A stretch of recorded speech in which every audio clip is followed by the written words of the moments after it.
Bienvenue sur Africa 24 dans cette nouvelle édition du Non-Stop Info. Voici les titres de l'actualité. Premier remaniement ministériel du colonel Assimi Goïta depuis son arrivée à la tête du Mali en juin 2021.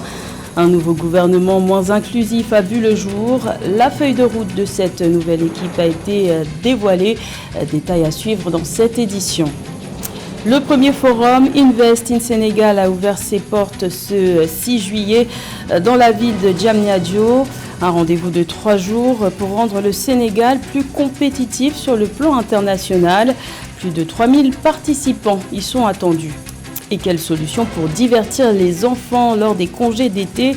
Au Cameroun, plusieurs initiatives culturelles et musicales ont été mises en place pour occuper les petits Camerounais durant les grandes vacances. Une idée qui enchante les parents. Mais tout d'abord en Éthiopie, la formation d'un 12e État régional a été votée à l'unanimité ce 5 juillet par la Chambre haute. Il s'agit de la région d'Éthiopie du Sud dont la création fait suite à un récent référendum. Aucune précision n'a été donnée sur les modalités ni sur les délais de cette organisation à venir. Notons que la région d'Éthiopie du Sud est la 3e région à voir le jour dans la SNNPR, Région des Nations, Nationalités et Peuples du Sud, après Sidama en 2020 et la région d'Éthiopie du Sud-Ouest fin 2021. Rappelons par ailleurs que l'Éthiopie est secouée ces dernières années par de nombreuses tensions et conflits communautaires liés à des différends fonciers issus du découpage administratif. Remaniement ministériel partiel au Mali. Le président Assimi Goïta a procédé le 1er juillet à 16 changements sur les 28 portefeuilles que compte le gouvernement malien. Le Premier ministre Choguel Maïga, maintenu à son poste, dirigera une équipe un peu moins inclusive. Ce remaniement survient au lendemain de l'annonce du retrait de la MINUSMA et 8 jours après l'annonce des résultats du référendum sur la nouvelle constitution, un sujet de la rédaction. L'exécutif malien de transition fait peau neuve. 12 ministres font leur entrée et 4 changent de portefeuille sur les 28 ministres que compte ce gouvernement, dirigé par le Premier ministre Choguel Maïga, reconduit à son poste. Ce dernier a d'ailleurs donné la ligne de conduite à suivre aux nouveaux administrés le 4 juillet, lors du premier conseil de cabinet du nouveau gouvernement.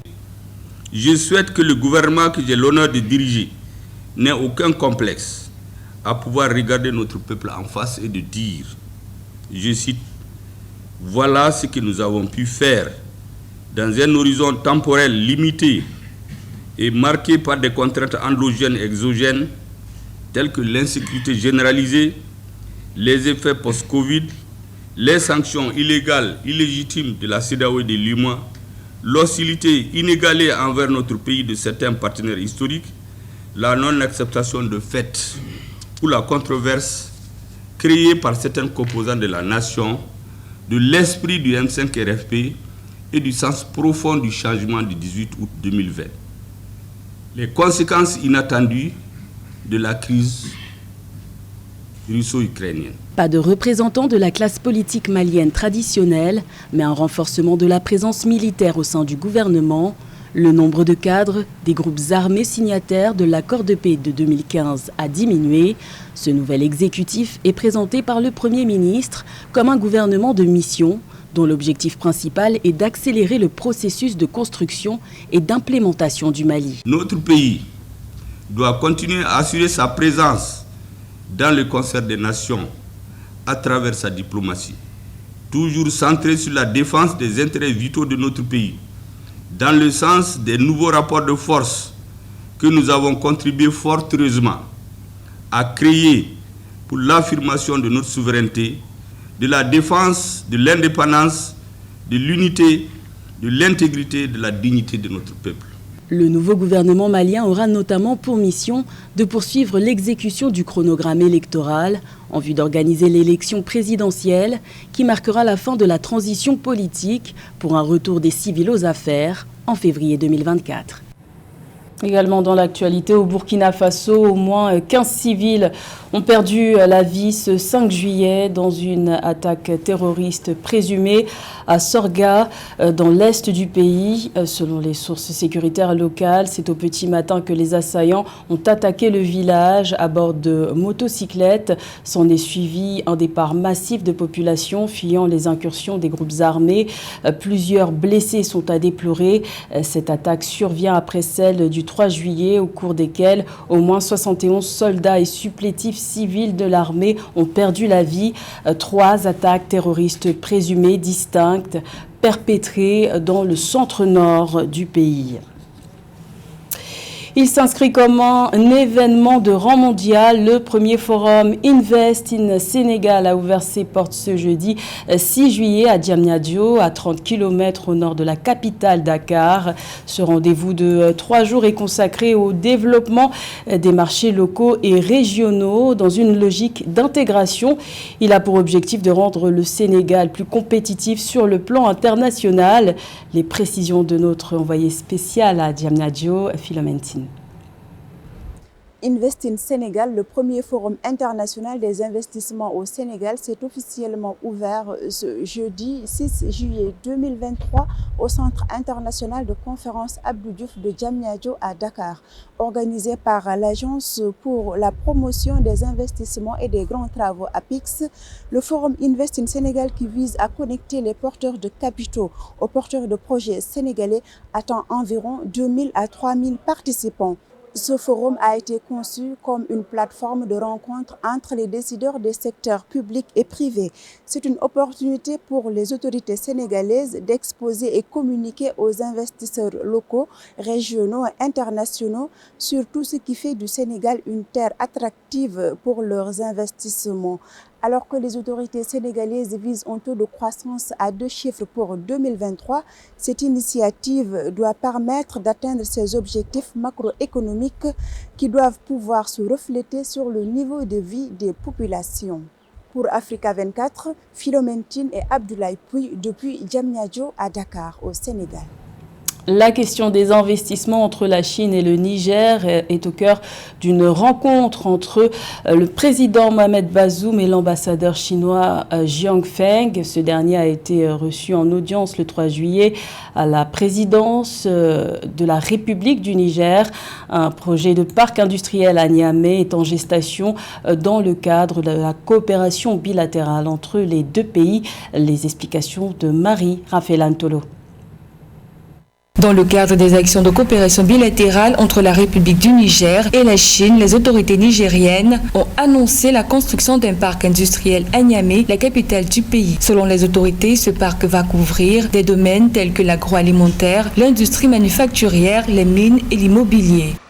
Comme tout le monde le sait, la Chine fait ce qu'elle dit et dit ce qu'elle fait. Et j'ai fait un rapport bref au président sur ma visite récente au siège de Agadem 2, le point de départ du fameux pipeline.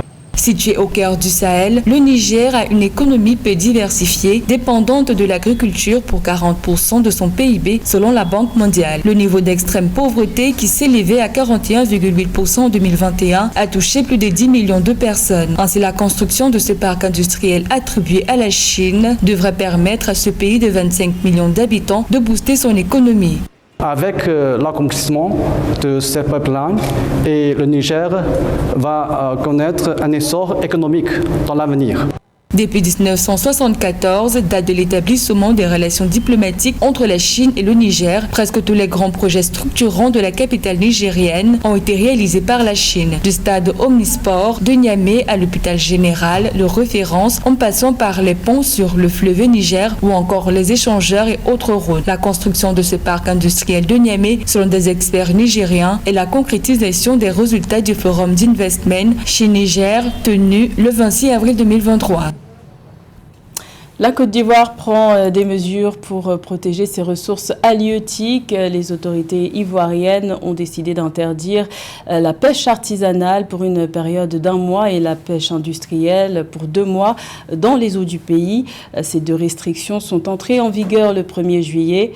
Le but, préserver les stocks des espèces de poissons. Plus de détails avec Samantha Saberou-Saboubanga. Pour repos biologique et la préservation de stocks de produits halieutiques, le gouvernement de Côte d'Ivoire a décidé d'interdire la pêche maritime dans ses eaux pour une période d'1 mois en ce qui concerne la pêche artisanale et de 2 mois quant à la pêche industrielle. C'est ce qu'a récemment annoncé le ministre des Ressources animales et halieutiques, Sidi Tiemoko Touré. Il faut dire d'abord que les pratiques de pêche illégales ou non respectueuses de l'environnement ont pour impact la diminution des ressources halieutiques et ici en l'occurrence la diminution des stocks de poissons avec comme conséquence la baisse des revenus pour les pêcheurs artisanaux eux-mêmes.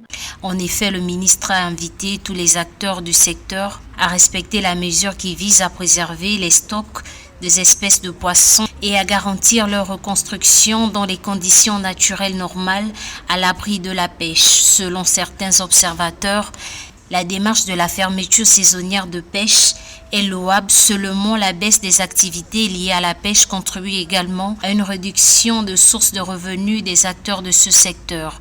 En Côte d'Ivoire, le secteur de la pêche génère près de 100 000 emplois directs et plus de 580 000 emplois indirects, dont un tiers détenus par les femmes selon les données du ministère des Ressources animales et halieutiques. Ainsi donc, les pêcheurs artisanaux devraient considérer cette mesure comme une mesure hautement salutaire car elle va dans le sens de leur propre intérêt. Parce que il s'agit ici de la reconstitution des espèces et donc de l'augmentation des stocks de poissons qui va permettre à moyen ou long terme aux pêcheurs d'accroître leurs revenus. Selon le ministre, cette décision est consécutive à la 13e session du comité consultatif et de coordination du comité de pêche du Centre-Ouest tenu à Abidjan en décembre 2021 qui a approuvé l'instauration d'une fermeture saisonnière annuelle des pêches marines, encore appelée repos biologique au niveau régional. Pour garantir une meilleure gestion des stocks de produits halieutiques, le gouvernement ivoirien a créé en 2020 une aide marine protégée de 2600 km². Au Cameroun, les élèves ont commencé leur congé d'été au mois de juin après 9 mois de cours. Pour certains parents, le défi est maintenant d'occuper leurs enfants. C'est justement pour répondre à cette préoccupation que des organismes ont mis en place plusieurs initiatives pour initier les enfants à la culture musicale durant ce laps de temps. Une idée qui enchante les parents, un sujet de Séverin Douqueux. Occuper les petits pendant les vacances est un challenge pour beaucoup de parents. Dans cet espace culturel, transformé pour la circonstance en école de musique, les enfants se familiarisent avec les instruments musicaux, mieux ils acquièrent ou s'imbibent des fondamentaux, des bases et autres rudiments de l'univers musical. Ici, les enseignements sont repartis en ateliers selon les disciplines, piano, guitare, flûte, batterie et même chant. Un moment amusant pour les tout-petits qui leur permet surtout de développer leur culture en matière de musique. À l'atelier flûte, Jean-William, Christian, Ethan, Gabi et Héloïse essayent de jouer quelques notes.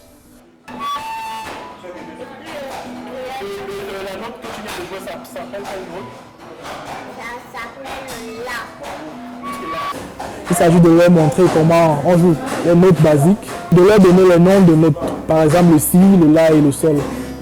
Donc il faudrait que les enfants mémorisent ces noms de notes et puissent savoir comment les pratiquer sur la flûte à bec. Juste à côté, à l'atelier guitare, Micha, Liliane et Chantal s'exercent au maniement de la guitare.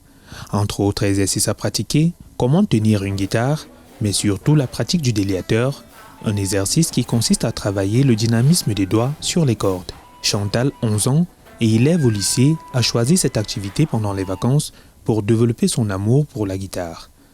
Après un mois seulement d'apprentissage, elle connaît déjà certaines astuces. J'aime la musique et j'aime surtout la guitare. J'aime la guitare parce que c'est une source d'inspiration, de relaxation pour moi. Et ça m'aide à me calmer ou à exprimer mes sentiments, mes émotions. Ça coule, j'apprends vite et c'est amusant. Savoir jouer d'un instrument de musique est important pour qui aimerait se lancer dans l'industrie musicale et commencer assez tôt facilite l'apprentissage. Dans le reste de l'actualité, l'attaquant du PSG et capitaine de l'équipe de France de football, Kylian Mbappé, a atterri à Yaoundé ce jeudi 6 juillet. Pour son premier séjour au Cameroun, pays d'origine de son père, l'international français visitera une école de Yaoundé réhabilitée grâce à sa fondation. Puis il sera reçu par le Premier ministre camerounais, Joseph Diongouté. Il séjournera ensuite dans le village Noah de l'ancien joueur de tennis Yannick Noah à Etoudi, où il disputera un match de basketball et de football contre l'équipe Vent d'Etoudi. Après quoi, il ira à Douala où est prévue une visite d'une école.